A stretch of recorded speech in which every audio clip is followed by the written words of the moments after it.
Hello students, welcome back in a new chapter Tribals Daikus in the Vision of a Golden Age।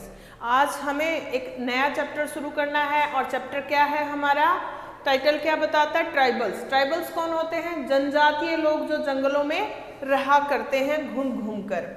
फिर डाइकोस, डाइकोस जो है इन्हीं को नाम दिया गया है, क्यों? क्योंकि कुछ घुमक्कड़ जातियां जो है वो लुटेरों का काम करती थी, लूटने का काम करती थी, तो उनको डाकूस बोल दिया गया।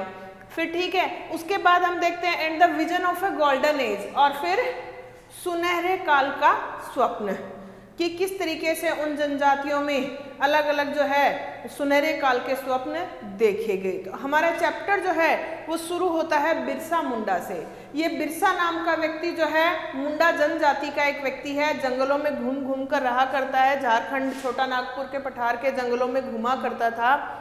तो लोग कहा करते थे उसके बारे में क्या, कि उसके पास कुछ मिराकुलस पावर्स हैं, यानी चमत्कारिक शक्तियां हैं, वो बीमारियों को ठीक कर सकता है, अनाज को दुगना कर सकता है, यानी उसको जो है भगवान का दर्जा जो है लोगों ने दिया। यहाँ तक कि उसने खुद भी अपने आप को क्या डिक्लेयर कर दिया कि मैं गॉड हूँ। तो किस तरीके से लोग जो है उसके फॉलोवर बने, कैसे कैसे जो है वो ट्राइबल पीपल उसको फॉलो करते गए, किस तरीके से उस समय लोगों की प्रॉब्लम क्या थी। जैसा कि हमने पिछले चैप्टर में पढ़ा है कि ब्रिटिशर्स जो है वो टैक्सेशन का काम करते थे, धीरे धीरे उन्होंने अपने पैर यहाँ जमा लिए थे। दीवान यानी टैक्स कलेक्शन का पावर मिलने के बाद धीरे धीरे उन्होंने हमारे हर एक रिसोर्स पर कंट्रोल कर लिया था। तो उसी में से एक रिसोर्स था फॉरेस्ट रिसोर्स, उस पर भी ब्रिटिशर्स ने कंट्रोल कर लिया था। जैसा कि ट्राइबल पीपल जो है वो कहाँ रहा करते थे, जंगलों में ही रहा करते थे, तो ये इनहैबिटेंट थे फॉरेस्ट के, और इन्हीं को वहाँ से क्या कर दिया गया था, निकाल दिया गया था। तो उसी के एवज में इन जनजातियों ने ब्रिटिशर्स का विरोध किया, और उसी विरोध में बिरसा मुंडा जो है वो मारा भी गया। तो आज हमें इनके बारे में डिस्कस करना है कि किस तरीके से ट्राइबल पीपल जो है उन्होंने अपनी उस इनहैबिटेंट एरिया के लिए क्या क्या लड़ाइयाँ उन्होंने लड़ी, क्या क्या उन्होंने झेला।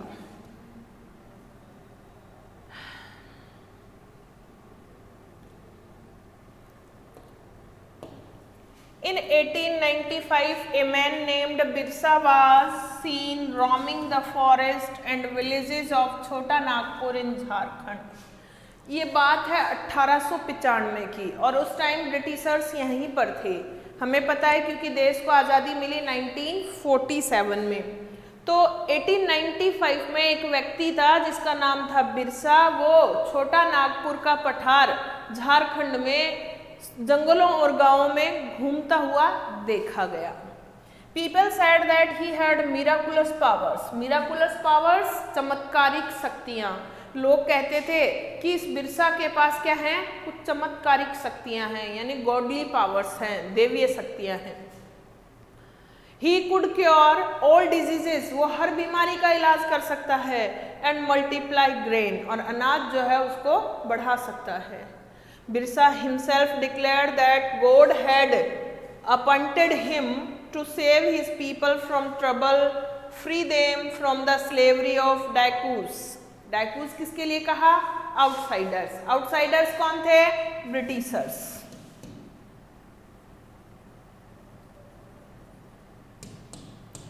ठीक है, तो अब ये कहता है कि बिरसा खुद क्या घोषणा करता है कि भगवान ने उसको अपॉइंट करके भेजा है, चुनकर भेजा है अपने लोगों को बचाने के लिए, सेव हिज पीपल, यानी अपने लोगों को बचाने के लिए। किससे?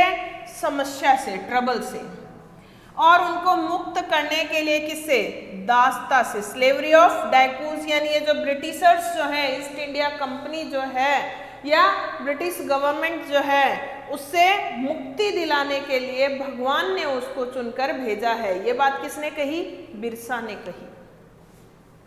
Soon thousands began following Birsa, और ये बात सुनकर जल्दी ही हजारों लोगों ने बिरसा को फॉलो करना शुरू कर दिया, यानी उसको अनुसरण करना शुरू कर दिया।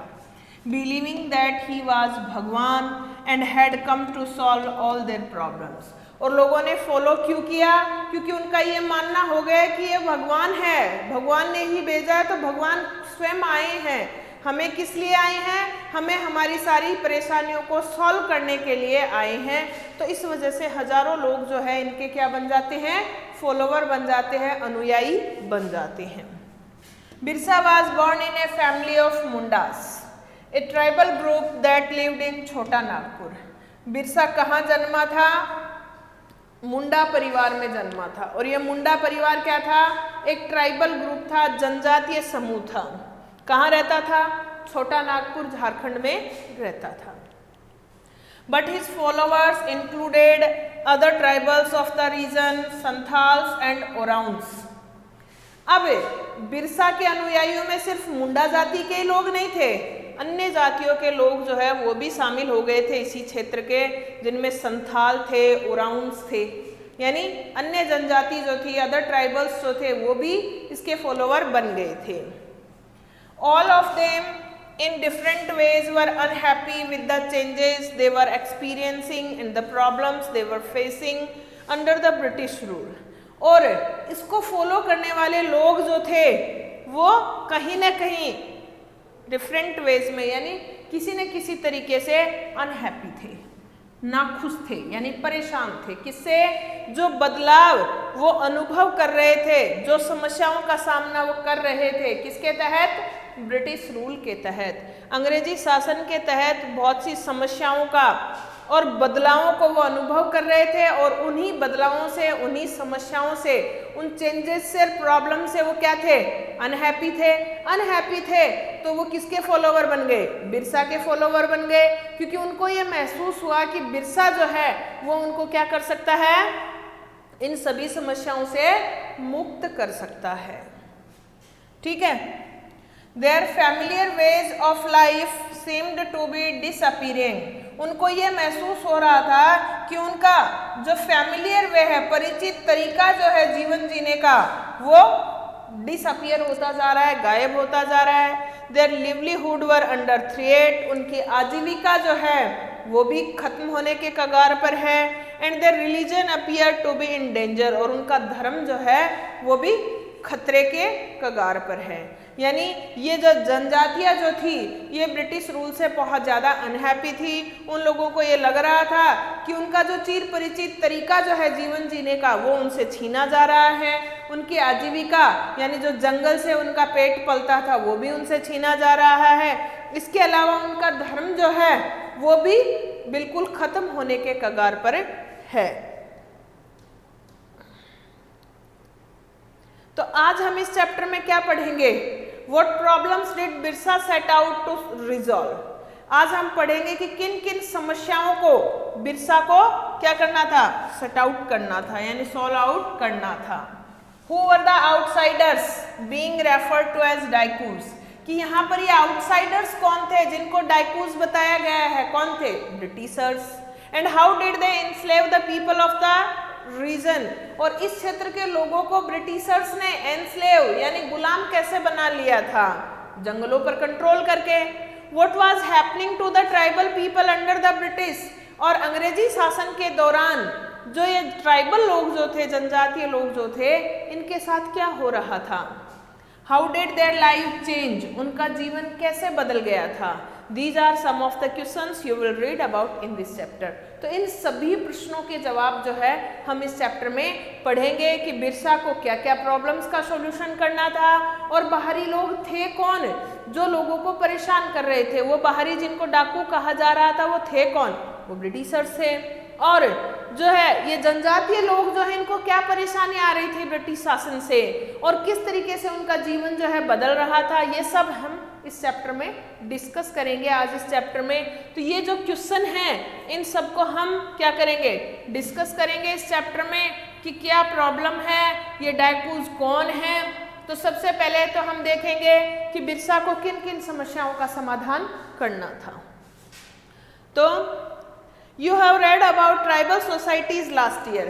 पिछली साल की ट्राइबल सोसाइटी जैसे गोंड है, अहोम है, इनके बारे में आपने पढ़ा था कि कौन सी कहाँ जो है शासन करती थी। ऑलरेडी पढ़ चुके हो पिछले सेशन में। Most tribes had customs and rituals that were very different from those laid down by Brahmanas. और उसी चैप्टर में हमने ये भी डिस्कस किया था कि बहुत सारी ट्राइब्स ऐसी थी जिनके रीति रिवाज और परंपराएं जो थी वो बिल्कुल भिन्न थी, और ब्राह्मण जो रीति रिवाज परंपराएं बताते थे उनसे तो एकदम ही अलग थी। वो ब्राह्मणों द्वारा बताई हुई रिचुअल्स या कस्टम्स जो है उनको फॉलो नहीं करते थे। These societies also did not have the sharp social divisions that were characteristics of caste societies। और ये वो समाज थे, ये वो ट्राइबल पीपल थे जिनका कोई भी एकदम शार्प सोशल डिवीजन नहीं था, सामाजिक विभाजन नहीं था। जैसे जो अदर जो थे उसमें था ना ब्राह्मण, क्षत्रिय, वैश्य, शूद्र, वैसे इन जनजातियों में अलग से कोई कास्ट डिवीजन नहीं था, और नहीं इनमें कोई कास्ट सोसाइटीज की विशेषता थी, यानी जाति व्यवस्था भी इनमें नहीं थी। All those who belong to the same tribe brought themselves as all those who belong to the same tribe thought of themselves as sharing common ties of kinship। कि वो सारे लोग जो बिलोंग कर रहे थे एक ही जनजाति से, वो अपने आप को क्या मानते थे? Sharing common ties of kinship, यानी एक ही किनशिप, वंश या डायनेस्टी या फैमिली। किनशिप जिसको हम डायनेस्टी भी कह सकते हैं या फैमिली भी कह सकते हैं, यानी वो एक ही परिवार के रिलेशंस में बंधे हुए हैं, कोई उनमें ऊंचा नीचा नहीं है, कोई उनमें जातीय भेदभाव नहीं है। However, this did not mean that there were no social and economic differences within tribes। तो इसका मतलब ये नहीं है कि इन ट्राइब्स में किसी प्रकार का कोई सामाजिक और आर्थिक अंतर नहीं था। कहने का मतलब यह है कि एक ट्राइब जो है उसकी पूरी की परंपराएं, रीति रिवाज एक जैसी होती थी। अगर जैसे गोंड्स हैं तो उनकी अलग है, अहोम्स हैं तो उनकी अलग है। जैसे अभी हमने किसके बारे में पढ़ा? मुंडाज के बारे में पढ़ा, तो ये मुंडाज की अलग है, तो इनकी वैसे अलग होती थी। सोसाइटी भी, सोशल ऑर्डर भी अलग होते थे, इकोनॉमिक डिफरेंस भी होते थे, लेकिन गोंड्स जो है तो उनकी सबकी क्या होगी? एक ही कस्टम होगी, एक ही जो है रिचुअल्स होंगी। इसी तरीके से होम्स की अपनी होंगी, मुंडाज की अलग होंगी। तो इस तरीके से अपने अपने थे, डिफरेंस था, लेकिन एक पर्टिकुलर ग्रुप जो है वो सेम था। लेकिन इंडियन सोसाइटीज कैसी थी? उनमें ब्राह्मण अलग होते थे और क्षत्रिय अलग होते थे और वैश्य अलग होते थे और शूद्राज अलग होते थे। ठीक है, तो ये डिफरेंस जो है इनमें नहीं था, ये तो एक ही सोसाइटी में होते थे। ठीक है, लेकिन इनमें एक सोसाइटी में एक जैसे काम होते थे, एक जैसे रिचुअल्स होते थे।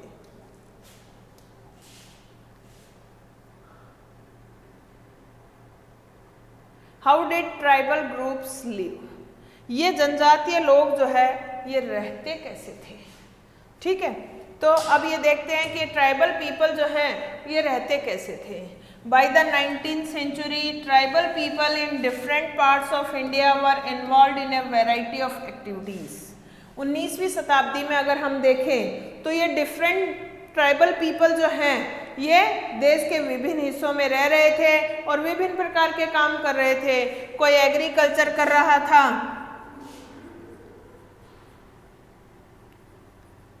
तो कोई हर्डिंग कर रहा था,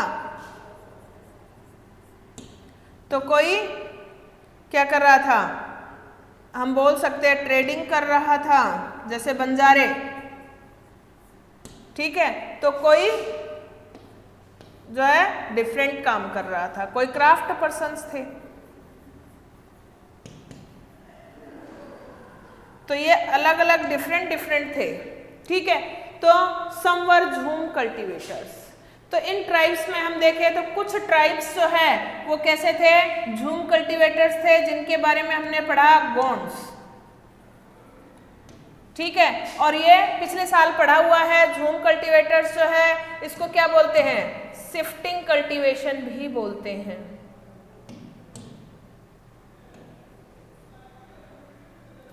शिफ्टिंग। ठीक है, तो कुछ जो ट्राइब्स जो थी वो कैसी थी, झूम कल्टीवेटर्स थी, शिफ्टिंग कल्टीवेशन करने वाली थी। शिफ्टिंग कल्टीवेशन क्या होता है, पहले मैं आपको थोड़ा सा एक्सप्लेन कर देती हूँ कि शिफ्टिंग कल्टीवेशन क्या होता है। शिफ्टिंग कल्टीवेशन एक टाइप की ऐसी एग्रीकल्चर होती है जिसमें जंगल के एक छोटे टुकड़े को, जैसे ये पूरा जो है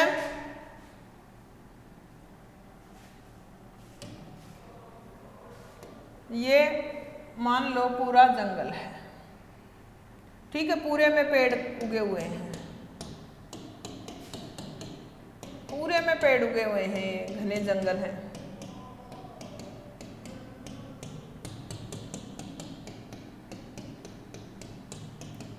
ठीक है, अब ये जनजातीय लोग आए, यहाँ से ये टुकड़ा जो है इन्होंने क्या कर दिया, पूरा साफ कर दिया, इरेज कर दिया।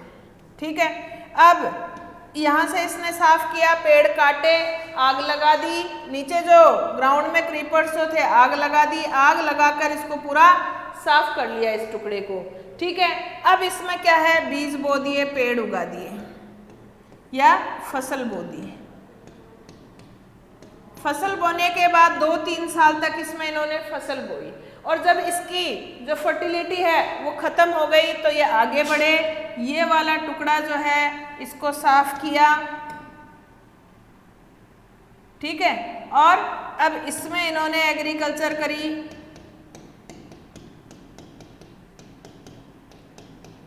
तब तक इसमें क्या हुआ, धीरे धीरे पेड़ पौधे वापस उगने शुरू हो गए।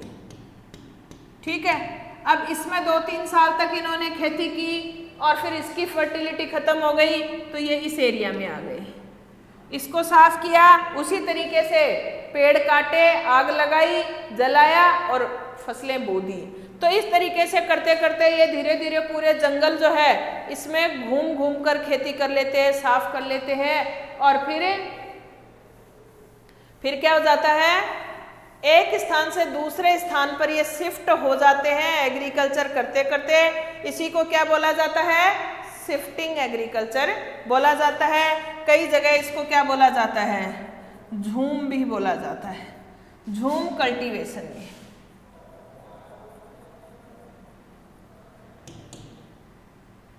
ठीक है, तो कई जगह इसको झूम कल्टीवेशन भी कहा जाता है, तो कई जगह इसको शिफ्टिंग कल्टीवेशन बोला जाता है, तो कहीं वालरा बोला जाता है, तो कहीं कुछ और बोला जाता है। ठीक है, तो हम पढ़ रहे थे इसके बारे में, झूम कल्टीवेटर्स के बारे में। तो सम ऑफ देम प्रैक्टिस्ड झूम cultivation, that is shifting cultivation. इनमें से कुछ जो है ट्राइबल लोग जो है झूम कल्टीवेशन कर रहे थे, जिसको क्या बोलते हैं, शिफ्टिंग कल्टीवेशन भी बोला जाता है। This was done on small patches of land, और ये जो शिफ्टिंग कल्टीवेशन है ये जमीन के एक छोटे से टुकड़े पर की जाती थी, मोस्टली इन फॉरेस्ट, और अधिकतर कहाँ की जाती थी, जंगलों में।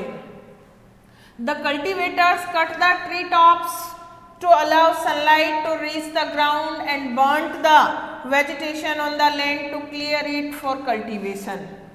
और इस खेती को करने वाले लोग जो है ऊपर से, जमीन के ऊपर से पेड़ जो है वो काट देते हैं ताकि सनलाइट जो है ग्राउंड तक पहुंच सके, और उसके बाद ग्राउंड पर जो ग्रास वगैरह या क्रीपर्स वगैरह उगी हुई हैं उनको जला देते थे, वेजिटेशन जो है पूरी जला देते थे, जिससे लैंड जो है साफ हो जाती थी, किसके लिए, कल्टीवेशन के लिए। They spread the ash from the firing which contained potash to fertilize the soil। और आग लगाने की वजह से जो राख होती थी उस राख को वो पूरी में फैला देते थे, और राख में क्या होता है, पोटास होता है, जो कि मिट्टी को फर्टिलाइज करता है, उपजाऊ बनाता है। They used the axe to cut trees and the hoe to scratch the soil in order to prepare it for cultivation। अब देखिए कुल्हाड़ी का इस्तेमाल करते थे पेड़ काटने में, और फिर हो यानी फावड़ी या हसिया जिसको बोलते हैं उसका इस्तेमाल करते थे ये सॉइल को स्क्रैच करने में, खुदाई करने में, ताकि उसको कल्टीवेशन के लिए तैयार की जा सके। दे ब्रॉडकास्ट द सीड्स, इसके बाद वो बीज बोते थे, that is scattered the seeds on the field instead of ploughing the land and sowing the seeds. और इसमें वो क्या करते थे, बीजों को यूं स्प्रेड करते थे, फेंकते थे, थ्रो करते थे, यानी स्कैटर करते थे बजाय हल से, यानी हल से बीज बोने का काम नहीं करते थे, मैदान में यूं ही बीज फेंककर उगाया करते थे। बीज उगाने की 100 की जगह थ्रो करके बीज उगाया करते थे। Once the crop was ready, और एक बार जब फसल जो है वो तैयार हो जाती एंड हार्वेस्टेड, और काट ली जाती, फसल तैयार होने के बाद जब काट ली जाती थी तो they moved to another field, तो वो उस खेत को छोड़कर कहाँ चले जाते थे? दूसरे खेत में चले जाते थे।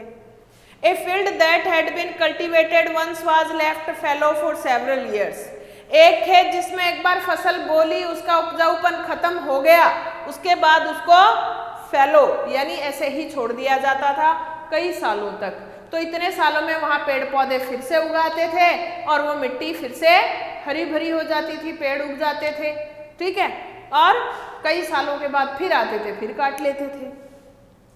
Shifting cultivators were found in the hilly and forested tracts of north east and central India, और ये शिफ्टिंग कल्टीवेशन करने वाली ट्राइब्स जो थी ये मुख्यतः कहाँ? पहाड़ी क्षेत्रों में या जंगली क्षेत्र जो थे उत्तर पूर्व के या मध्य भारत के, उन्हीं में पाए जाते थे। The lives of these tribal people depended on free movement within forest and on being able to use the land and forest for growing their crops, और ये जनजातीय लोग जो हैं इनका जीवन किस पर निर्भर करता था? फ्री मूवमेंट, यानी बिना किसी रोक टोक के घूमते रहते थे जंगलों में, और इसके बाद जमीन को यूज करते थे, यानी जंगल की जो जमीन थी उसको यूज करते थे, फॉरेस्ट को यूज करते थे, और वहीं पर अपनी फसलें वगैरह उगाते थे, यानी जंगलों में ये फ्रीली अपनी इच्छा से काम करते थे और उसी से इनका जीवन चलता था।